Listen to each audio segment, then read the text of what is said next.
নমস্কার বন্ধুরা, কেমন আছেন সকলে? রিয়া রূপনগরী থেকে আমি রিয়া চলে এসেছি আজ আরও একটা নতুন ব্লগের সাথে। ভাবছেন তো রাত জেগে জেগে কিসের প্রস্তুতিতে ব্যস্ত আমরা? এটা আমার বাড়ি, মানে আমার রিভু সোনার দিদুন বাড়ি।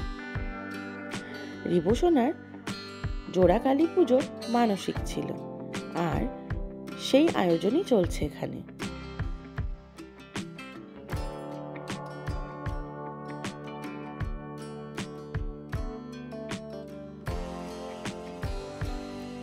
এই হচ্ছে আমার দুই বোন, খুব সুন্দর করে আলপনা দিতে ব্যস্ত তারা। আমাদের বাঙালি পুজো সম্পূর্ণই হয় না খড়িমাটির এই শুভ আলপনা ছাড়া। যে কোনো পুজোতেই আলপনাটা কিন্তু আমাদের বাঙালির একটা কালচার।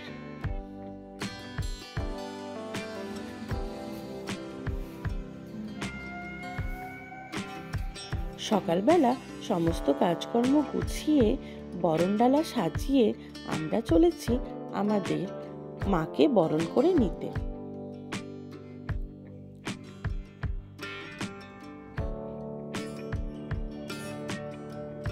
এখানে খুব সুন্দর সুন্দর ঠাকুর বানানো হয়। এটা আমার এক পাড়াতুতো দাদার দোকান।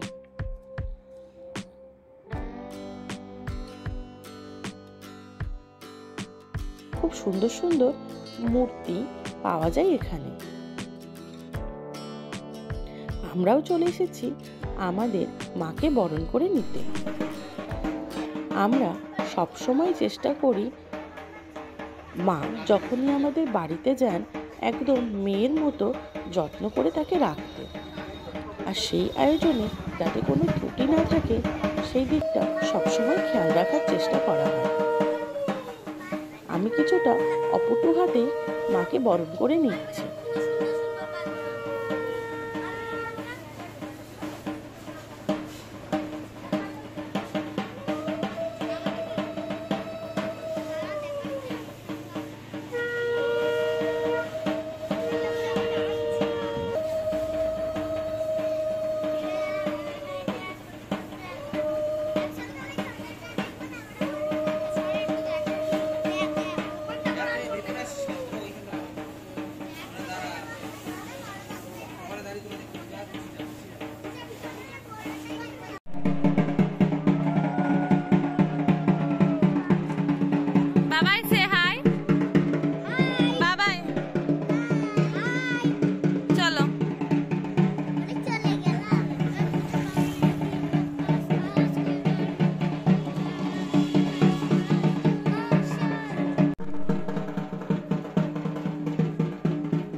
আমরা সবসময় চেষ্টা করি মা যখন আমাদের বাড়িতে আসেন তখন একদম মেয়ের মতো তাকে যত্ন করতে।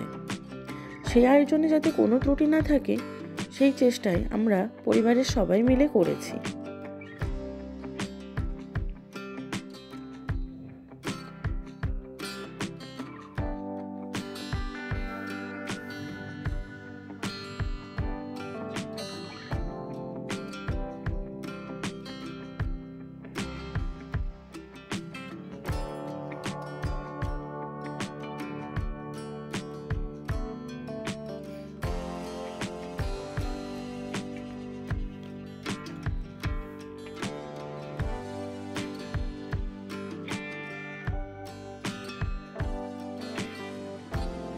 খুব সুন্দরভাবে পুজো সম্পন্ন হয়েছিল আমাদের।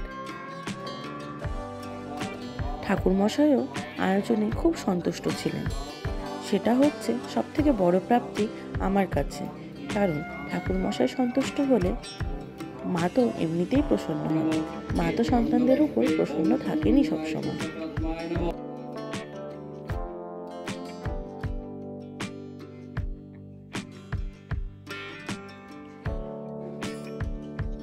শেষে ছিল একটু খিচুড়ি প্রসাদের ব্যবস্থা।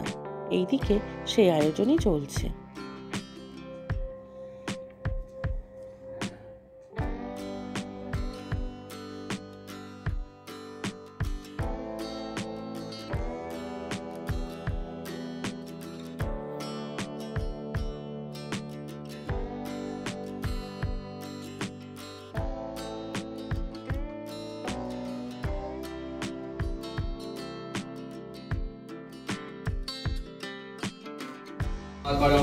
ओम नमो श्री सूर्य देवाय नमो।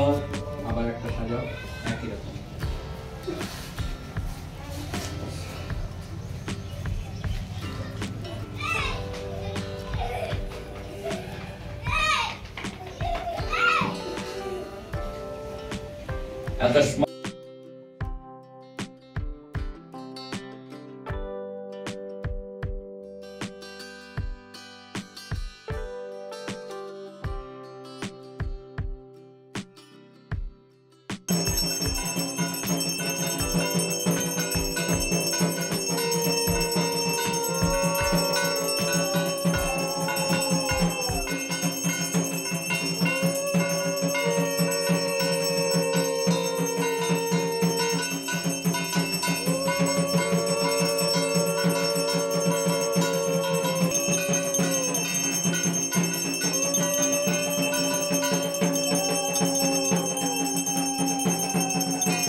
চলছে মায়ের বিদায় বরণ।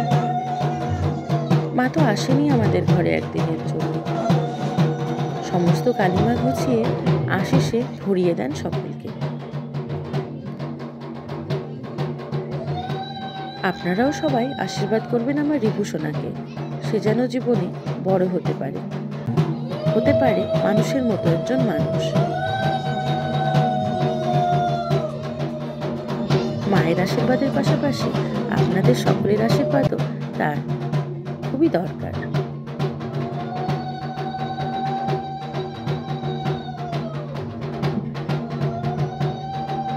আজ তাহলে এই পর্যন্তই।